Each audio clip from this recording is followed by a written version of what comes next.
Sir మీ పేరు? కళ్యాణ్ గుత్తికొండ. ఎక్కడ sir మరి? ఇక్కడ అవనిగడ్డ. సార్ మరి ప్రస్తుతం జగన్మోహన్ రెడ్డి ప్రభుత్వం చూస్తున్నారు.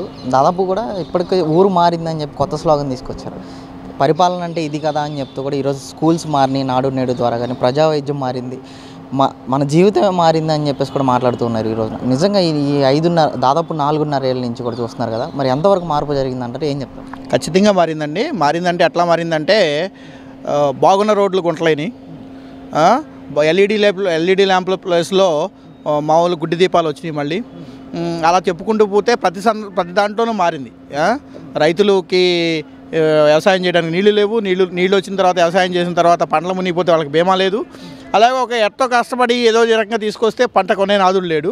ఈ రకంగా అన్ని విధాలుగా కూడా మారింది. ఎలా మారింది అంటే సుమారుగా 25-30 ఏళ్ళు కనీసం వెనక్కిపోయాం మనం. అంటే సహజంగా ఏమవుతుందంటే 5 ఏళ్ల పరిపాలన తర్వాత మేము ముందుకు వచ్చామని చెప్పుకోవడానికి ఉంటుంది మనకి. ఈ 5 ఏళ్ల పరిపాలన తర్వాత మనం కంటిన్యూగా అన్ని రంగాల్లో కూడా వెనక్కి వెళ్ళాం. అదే మార్పు.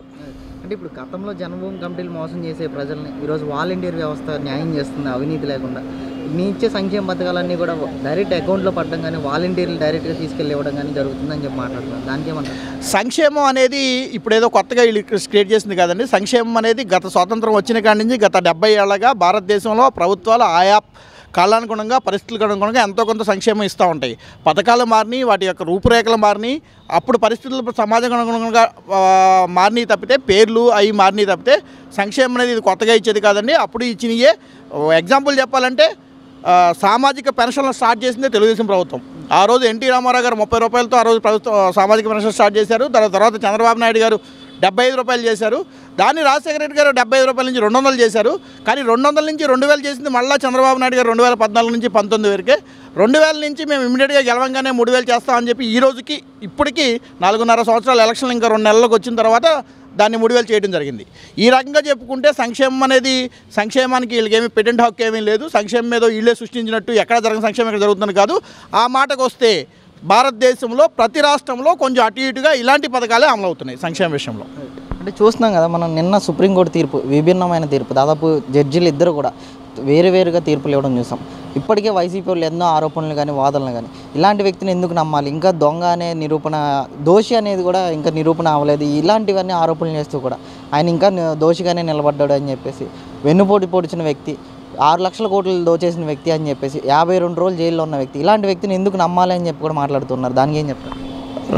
చంద్రబాబు నాయుడు గారు మొదటి తరగతి ముఖ్యమంత్రి అయిపోయి 2004లో ఓడిపోయిన తర్వాత అధికారంలోకి వచ్చిన ఇప్పుడు మాట్లాడుతున్న వ్యక్తి యొక్క బాబే స్వయంగా అధికారంలోకి వచ్చాడు 2004లో.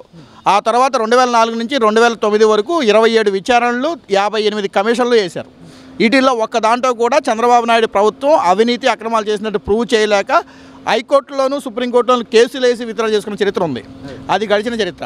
ఇక ఇప్పుడు వస్తే దాదాపుగా 6 నెలల క్రితం తలాతోకాలేని కేసులో ఎవడో జీఎస్టీ కట్టలేదని చెప్పి, దాని కేసులో ఎవడో సబ్ వెండర్ జీఎస్టీ కట్టలేదని చెప్పి చూపించి దాన్ని ఆధారంగా చేసుకుని మాజీ ముఖ్యమంత్రిగా చేసుకున్న విధానపరమైన నిర్ణయాలను తీసుకుని దాన్ని క్వశ్చన్ చేస్తా హైకోర్టులో కేసు నమోదు చేసి అరెస్ట్ చేయడం జరిగింది. అరెస్ట్ చేసి 6 నెలలైంది. ఇప్పటి వరకు మనీ ట్రయల్ చూపించారా? ఎక్కడన్నా ఇక్కడి నుంచి ఇక్కడికి ₹1 మనీ ఇక్కడికి అవినీతి రూపంలో చంద్రబాబు నాయుడుకి కానీ, చంద్రబాబు నాయుడు కుటుంబ సభ్యులకు కానీ, చంద్రబాబు నాయుడు బంధుమిత్రులకు కానీ, లేకపోతే తెలుగుదేశం పార్టీకి సంబంధించిన వ్యక్తులకు కానీ ఎక్కడన్నా ₹1 లబ్ధి చేకూరింది అని చెప్పి ఒక సాక్ష్యాధారాలతో చూపించగలిగారా అంటే కోర్టులకు కానీ ఎక్కడ కానీ లేదు. ఊనే బట్టగలిచి మొహానేయటం, దాన్ని తుడుచుకోమని చెప్పి, తుడుచుకోవాల్సిన బాధ్యత మీదని చెప్పి మాట్లాడటం, ఏదో మీడియాని, సోషల్ మీడియాని అక్రమార్జన ద్వారా సంపాదించిన డబ్బుతో మేనేజ్ చేసి ఇలా చేయడం. కానీ ప్రజలు అన్నీ గమనిస్తున్నారు. ప్రజలు సమయం వచ్చినప్పుడు కర్రు కాల్చి వాత పెట్టడానికి రెడీగా ఉన్నారు. అంటే మరి ముఖ్యంగా ఆయన జగన్మోహన్ రెడ్డి చెప్తున్నాడు, ఈరోజు సామాజిక న్యాయం చేస్తాం, బస్ యాత్రలు పెట్టి అని చెప్పి, ప్రతి సామాజిక వర్గానికి న్యాయం చేస్తున్న సీట్లు మారుస్తున్నాము, అందుకే ఉలిక్కి పడుతున్నారని చెప్పి కూడా మాట్లాడుతున్నారు. ఏమంటారు? సామాజిక న్యాయం విషయానికి తీసుకొస్తే బడుగు బలహీన వర్గాలని, ఓట్లేసే జనాలుగా చూసిన బడుగు బలహీన వర్గాలని నాయకులుగా తయారు చేసి వాళ్ళని పార్లమెంట్లో కానీ శాసనసభలో కానీ అత్యున్నత స్థానాల్లో కూర్చోబెట్టిన చరిత్ర తెలుగుదేశం పార్టీది. ఆనాడు జిఎంసీ బాలయోగ్ గారిని పార్లమెంట్ స్పీకర్గా గానో, లేకపోతే ప్రతిభాభారతి లాంటి వాళ్ళని కొన్ని దశాబ్దాల క్రితమే స్పీకర్గా కూర్చోబెట్టి, అలాగే బీసీలకు కానీ లేకపోతే ఇతర వెనకబడిన వర్గాలకు కానీ రిజర్వేషన్లు అన్ని రంగాల్లో కల్పించి రాజకీయ అవకాశాలు కల్పించింది కూడా తెలుగుదేశం పార్టీ. సామాజిక న్యాయం అంటే ఏదో 4 వ్యక్తులకి సీట్లు ఇచ్చేసి అది సామాజిక న్యాయం కాదు. సామాజిక న్యాయం అనే పేరుతో కొంతమంది నలుగురికి పదవులు క్రియేట్ చేసి వాళ్ళకి అధికారాలు ఇవ్వకుండా వాళ్ళు మళ్ళీ ఆ అధికారాలన్నింటినీ వాళ్ళ సొంత సామాజిక వర్గం నలుగురు రెడ్ల చేతిలో పెట్టి రాష్ట్రం మొత్తం వాళ్ళకి రాసిచ్చినట్టు చేయడం అదే సామాజిక న్యాయం అనుకుంటే కొన్ని లక్షల కుటుంబాలకి వెనకబడిన వర్గాలకి విద్య వైద్య సామాజిక రాజకీయ అవకాశాలు కల్పించిన పార్టీ తెలుగుదేశం పార్టీ. అంటే ఇప్పటికీ ఇంతమంది కలిసి వచ్చినా నన్ను ఏం చేయలేరు, 175 మాకే వస్తాయని చెప్పి సవాళ్ళు చేస్తున్నారు. మరోపక్క గుడివాడలో కూడా కొడాల నాని గారు సవాల్ చేస్తున్నారు. దమ్ముంటే చంద్రబాబు నాయుడు గారిని లోకేష్ని కానీ నా మీద పోటీ చేయమని చెప్పండి. ఏమంటారు దాన్ని? అంటే చంద్రబాబు నాయుడు గారు కానీ లోకేష్ కానీ పోటీ చేయాల్సిన అవసరం లేదండి. 170 సీట్లు చంద్రబాబు నాయుడు గారు లోకేష్ పోటీ చేయరు. ఆయా పరిస్థితులను బట్టి అన్ని సీట్లలో తెలుగుదేశం పార్టీ పోటీ చేస్తుంది, లేకపోతే తెలుగుదేశం పార్టీ మిత్రపక్షంగా ఉన్న జనసేన పోటీ చేస్తుంది. 175 సీట్లు అన్నారు కదా, ఆ 175లో ఏదో ఒక నెంబర్ తీసి 17, 25 గెలిచి తర్వాత చూద్దాం. ఇది మాట్లాడితే రాబోయే 3 నెలల్లో నిర్ణయం అవుతుంది.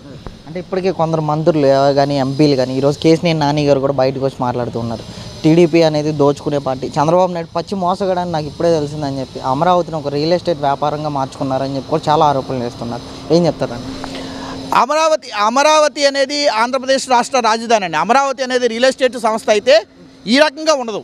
అమరావతి రియల్ ఎస్టేట్ కోసం అనుకుంటే 33,000 మంది రైతులు సుమారుగా 33,000 ఎకరాలని ఒకే ఒక్క పిలుపుతో ప్రపంచంలోనే ఎక్కడా లేని విధంగా భూ సమీకరణ అనే ఒక కొత్త ఏకైక విత్తనం, అంటే విన్ టు విన్ సిచ్యువేషను. ప్రభుత్వానికి భూమి కావాలి, ప్రజలకు రాష్ట్రానికి రాజధాని ఏర్పడాలి, రైతులకి వాళ్ళ భూమికి తగ్గ వాళ్ళ త్యాగాలకు తగ్గ ప్రతిఫలం దక్కాలి. ఈ రకంగా అందరికీ win to win situation create చేయడంతో ఒకే ఒక్క పిలుపుతో భూ సమీకరణ చేసింది ఆ రోజు చంద్రబాబు నాయుడు నేతృత్వంలో తెలుగుదేశం పార్టీ. రాజధానిని కట్టబోయేది కూడా మళ్ళీ తెలుగుదేశం పార్టీనే. రాజధాని విషయంలో అది చంద్రబాబు నాయుడు పూర్తి చేయాలనే ఇంత నాటకం ఆడి ఆయన చేశాడు. ఖచ్చితంగా మళ్ళీ వచ్చే తెలుగుదేశం ప్రభుత్వం రాజధాని పూర్తి చేయడం ఖాయం. అంటే ఇప్పటికే వైజాగ్ తరలిస్తున్నాను క్యాంప్ కార్యాలయాలు అని చెప్పి కూడా ఋషికొండ మీద ప్యాలెస్ కట్టడం చూస్తున్నాను. ఏమంటారు? అంటే ఋషికొండ మీద ఆయనకు ఒక్కడికే ప్యాలెస్ కట్టేసుకుని వైజాగ్ వెళ్ళిపోతే అది రాజధాని అవుతుందా అంటే అవదండి. ఇప్పుడు ఇక్కడ అమరావతిలో 33,000 ఎకరాల్లో రోడ్లు వేశారు, మౌలిక సదుపాయాలు కల్పించారు, విద్యా సంస్థలు ఏర్పాటు చేశారు, ఎయిమ్స్ లాంటి సంస్థలు ఏర్పాటు చేశారు, అనేక రకమైన సెంట్రల్ ఇన్స్టిట్యూట్కి భూములు కేటాయించారు, వాళ్ళకి రకమైన మౌలిక సదుపాయాలు కేటాయించారు, అట్లాగే అండర్ గ్రౌండ్ డ్రైనేజ్ ఇలాంటి వర్క్లన్నీ చేశారు. అంటే ఒక నవ సిటీని, ఒక న్యూ సిటీని డెవలప్ చేయడానికి కావాల్సిన అన్ని రకాల అంగులు ఏర్పాటు చేశారు.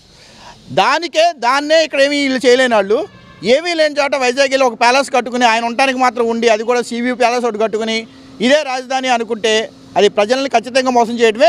అదే పని విశాఖలో ఆ ప్యాలెస్ తప్పితే ఇంకెక్కడైనా ఒక ఇటుకు కానీ ఒక వచ్చేడు సిమెంట్ కానీ వేసిన హిస్టరీ ఉందేమో ఈ 4 ఏళ్లలో చూడమనండి.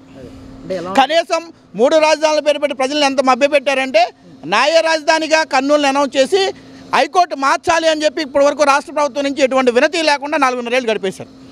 అంటే ఎలా ఉండిపోతుంది అంటారు ఎన్నికలు అనేవి? ఒక పక్క హైదరాబాద్లో ఉండే నాన్ లోకల్స్ ఈరోజు పవన్ కళ్యాణ్ కానీ చంద్రబాబు నాయుడు గారు ఏపీకి వచ్చి రాజకీయాలు చేస్తున్నారని చెప్పి కూడా ఆరోపణ చేస్తున్నారు. మరి ఈసారి ఎన్నికలు ఎలా ఉంటాయి అంటారు? హైదరాబాద్లో వచ్చి నాన్ లోకల్స్ అంటే ఎవరు లేరండి.